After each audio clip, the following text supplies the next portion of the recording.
Today we're going to be talking about key duplication and how to use one of these machines to be able to duplicate your keys. You see, I have ran into the situation where I needed multiple keys cut, so I figured it would be cheaper just to purchase a machine to be able to do it myself. And I'm going to walk you through and how to do it like that. Maybe you guys could have an understanding on how it works, or even if you want to purchase one of these machines to do the same thing. So let's go ahead and get into it. So I'm holding right in front of me some Honda keys, and I have one that's already cut. This is a good key, but you can see that it has broken all the way around it.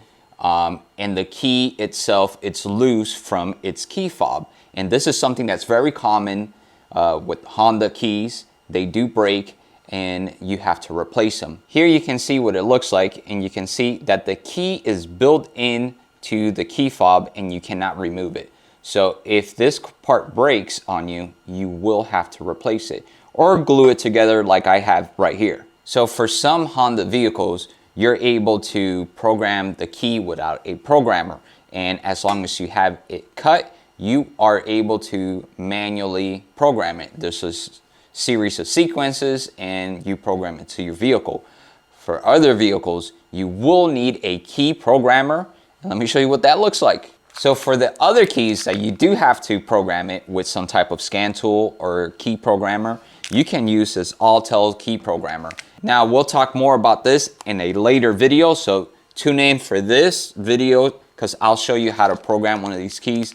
I currently have to do a 370Z key reprogram. But now back to the machine. This machine, it's mainly designed to be able to cut laser cuts or internal cuts. Now, those are the cuts that you see here on this key, and these are a little bit different than your standard cut, your edge cut. Okay, so here we have our Honda key, and this is the laser cut that I was talking about, or the internal cut. And here we have a Nissan key, and this looks like a regular old school cut, something you would use on your front door or for a standard key. So this is your edge cut. So this machine, when you purchase it, it's mainly designed to be able to do Honda keys. Right out of the box, you're not going to be able to do these edge cuts. But with a simple adapter, like I have purchased here, you're able to do that. So you're going to notice that when you purchase one of these machines, it does have two handles.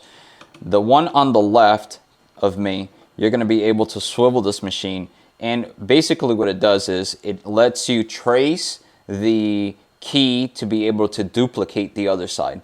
Now you do have a different lever on the right side, and this is to lower and raise the cutter to be able to trace and cut the key.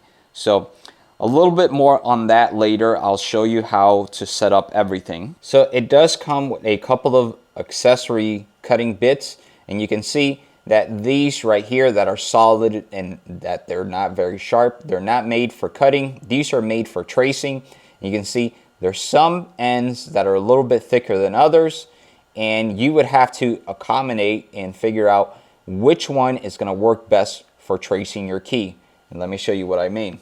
So let's say we wanted to trace this Honda key right here, and you are using this really thick one, and you want to be able to go into these grooves. Now, depending on how big this end is, it might not be able to get into all the crevices and all the details to be able to trace the key correctly. You might want to go with a skinnier one, but you also have to match the skinnier end with the skinnier drill bit. So let's say if you was to mismatch the tracing edge versus the drill bit part, this is the part that actually cuts. If you was to mismatch them, you would have an incorrect duplicate because one is going to take away more material than what you're supposed to. So you want to make sure that you match them together, and I'm going to do that once I set up this machine. Now this machine did come with an extra knob for some reason, and it did come with an extra belt. I'm guessing it would be installed right here just in case it was to break. It does come with the Allen key to be able to insert the tracer and the drill bit, and we do have this little flat piece of metal that sits back here in this groove, and this is to set the key in the correct amount of distance.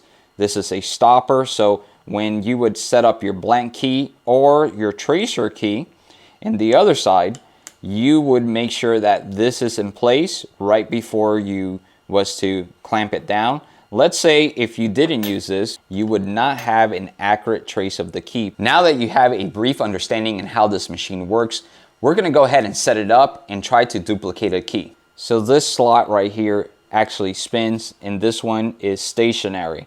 So we're gonna set up the tracer bit on this side and the cutting bit on this side. So I'm gonna go ahead and place this, push this back, and I'm gonna select the proper tracer. So now I'm gonna go ahead and place the cutting bit on this side. So you can see right now I have the tracer bit on this side and I have the cutting tool on this side. So now I'm gonna go ahead and set up the first key, and this is gonna be your tracer key. And you're gonna make sure that you have the back stopper, and you're simply gonna clamp it down and set it in place just like that, okay? It is snug to the back and everything is locked into place. Now you're gonna go ahead and grab your blank key and you're gonna do the same thing. You're gonna make sure it touches the back and you're gonna lock it into place. So you can see that this key is able to be maneuvered inside this machine, and basically what's gonna happen is this tracer is gonna trace this key, and then this side it's gonna duplicate the same exact cut. Okay, so I'm ready to do my first cut, and I have to emphasize this. Calibrating this machine, it's gonna be the key to your success. Right now I'm gonna lower this end and I'm gonna make sure it's able to touch the bottom of this plate right here, and you're gonna see that as it's touching the bottom of the plate, it's very close to the edge of the key, and that's what I want to make sure that this edge, this bottom edge, is the same height as this piece of metal, the clamp. I want to make sure it's correct on this side like this, and I have the appropriate amount of space on this side as well. Now that is something that's very tedious and you will have to play with it. I'm setting it down to this piece of metal and they're both calibrated to the same height. Like I said, it's very important, and there's this knob here on the side, and I'm gonna go ahead and lock it in place. What that allows you to do is leave the machine so it's at the proper height the whole time it's cutting. You can see it does have a light.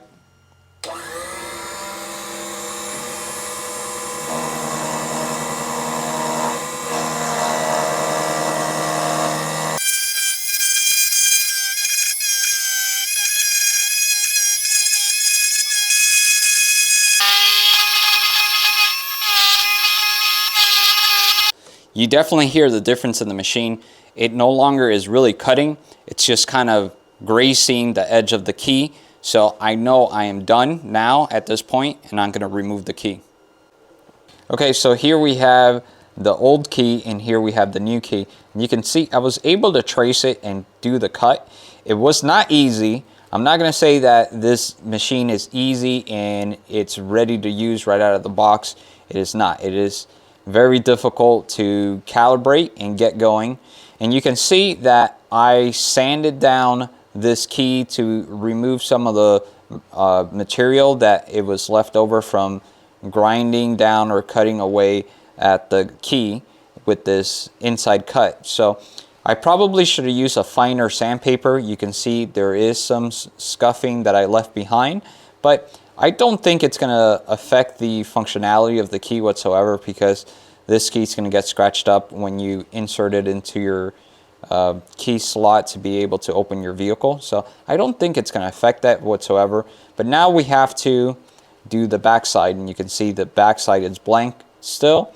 So whenever you're setting this up, if you're doing this for the first time, you're going to notice that with this Honda key, it doesn't sit flush. This edge right here does not sit flush with the clamp, and you kind of have to make sure that you do get it flush, because that tracer tool that's going to go on the edge needs to be able to meet up to it and go down as low as you can, because when you come to this side, on this side, the cutting tool has to be able to trace exactly what's going on. So that is something that it's very tedious to get, and because of the difficulty of setting this up, I don't recommend it for everyone. If you're cutting keys on the regular and you're familiar with a type of machine like this, sure, you could get it to work and it'll work just fine. But if you're a DIYer and you're just doing it to duplicate one key or two keys, you're probably better off just going to a place and getting it done.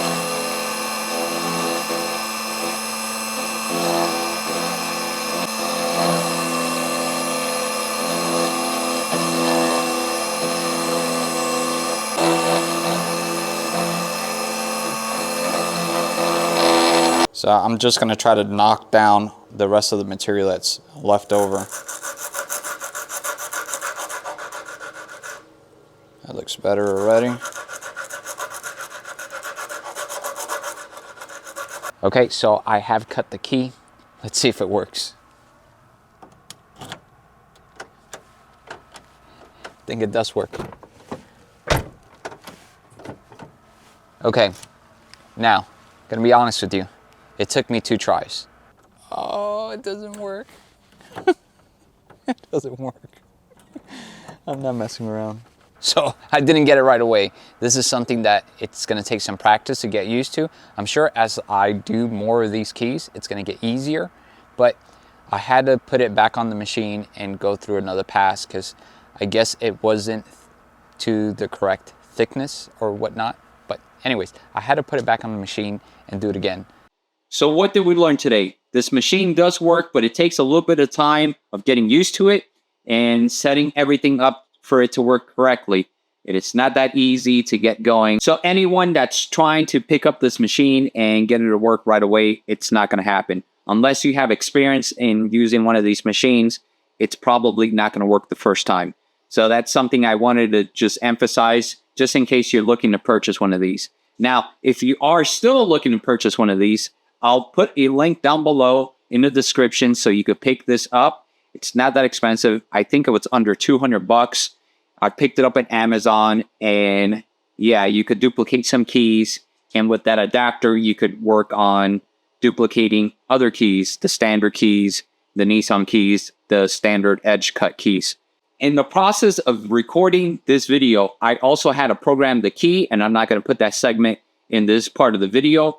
I have another video completely dedicated to the programming, and I ran into some other complications. You're not going to want to miss that. If you have a Honda key, you are going to want to look at that video because I revealed that I was not able to program the key, and it's because the key was bad.